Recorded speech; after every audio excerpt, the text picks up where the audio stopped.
पूरा लोकल।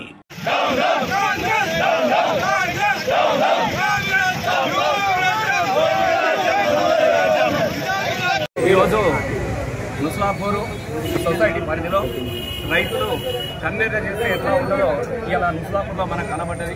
గత నెల రోజుల నుంచి కూడా రైతులు ప్రతిరోజు వందలాది వేలాది మంది రైతులు వచ్చి ఎగిలి వారంగానే వచ్చి సొసైటీల దగ్గర చెప్పులు ఇడిచిపెట్టి చెప్పుల లైన్ కట్టినటువంటి దుస్థితి గత 14 సంవత్సరాల క్రితం ఎట్లా ఉండేనో మళ్ళా ఆ పరిస్థితి కనబడతా ఉన్నది.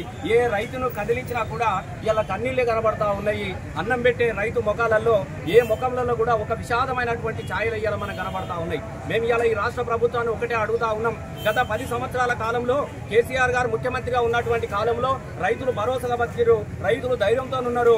రైతులు అనేవాడు ఇంటికాడ తీసుకొచ్చి యూరియా బస్తా వేసుకున్నటువంటి పరిస్థితి లేకుంటే అర్ధరాత్రి అయినా పర్వాలేదు, ఎంత రాత్రి అయితే అంత రాత్రి యూరియా బస్తాలు మనకు అవైలబుల్ గా మనకు కనబడ్డాయి. మరి ఇవాళ ఆ పరిస్థితి ఎందుకు లేదని మేము ప్రశ్నిస్తా ఉన్నాం. ఎందుకంటే గతంలో కూడా వర్షాలు రేక చాలా మంది వరి పంటనే తక్కువ వేసుకున్నారు. ఏదో వరుణ దేవుడు కరుణించి ఈ వారం 10 రోజుల నుంచి వర్షాలు పడుతూ ఉన్నాయి కాబట్టి ఇప్పటికే లేట్ గా నాటేసుకున్నటువంటి రైతులు కనీసం దీనికి యూరియా వేసుకుంటే ఈ నెల రోజుల్లో యూరియా వేసుకోవాలన్నటువంటి ఆలోచన తీసుకొని ఇలా తెలంగాణ రాష్ట్ర వ్యాప్తంగా మానకొండూరు నియోజకవర్గ వ్యాప్తంగా కూడా ఎక్కడ ఏ గ్రామంలో చూసినా కూడా ఇలా పొద్దున్న దాకా భార్యలు లైన్ కడతా ఉన్నారు, రాత్రి కూడా వచ్చి భర్త లైన్ కడతా ఉన్నారు. కనీసం యూరిన్ పోవాలన్నా కూడా చెప్పులు ఇడిచిపెట్టి లైన్లో పెట్టిపోయే పట్టేటువంటి దిక్కుమాలినటువంటి పరిస్థితి ఇలా మనకు కనబడతా ఉన్నది. ముఖ్యంగా మేము అడుగుతా ఉన్నాం, మరి గతంలో ఎందుకు రైతులకు అందుబాటులో యూరియా ఉన్నది అంటే మీకు రైతుల మీద చిత్తశుద్ధి లేదు.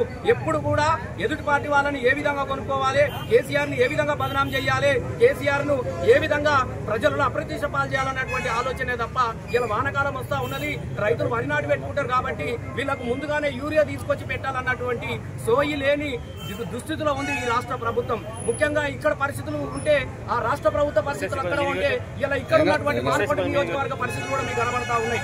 ఇలా ఈ టైంలో సింగిల్ విండో చైర్మన్లు కొంతమంది సింగిల్ విండో చైర్మన్లు కనీసం ఎరువులు రైతులకు అందించాల్సినటువంటి సింగిల్ విండో చైర్మన్లను కూడా వడ్లు కొనుగోలు చేసినట్టుగా ఇలా చైర్మన్లను తీసుకొని పోయి నేను ఒకటే అడుగుతా ఉన్నా ఈ ప్రాంత ఎమ్మెల్యే గారికి, అయ్యా పర్వాలేదు సింగిల్ విండో చైర్మన్లను తీసుకొని పోతున్నాం అంటే ముఖ్యమంత్రి దగ్గర కలిసి మీ ఇలా యూరియా ఇవ్వాలి, మాకు యూరియా ఇబ్బందులు ఉన్నదేమో అని చెప్పేసి చైర్మన్లతో అడిగిస్తారని అనుకుంటే వాళ్ళ కాంగ్రెస్ కండవ కప్పుకొని రావడం అనేది నిజంగా రైతులు చాలా నవ్వుకుంటా ఉన్నారు. ఇలా నీ పరిస్థితికి ఇది అయ్యా, నీకు నీ పార్టీ కండువాల చేరుకోలేదని మీద ఇంట్రెస్ట్ ఉన్నటువంటి ఈ రైతుల మీద ఎందుకు లేదని నేను అడుగుతా ఉన్నా.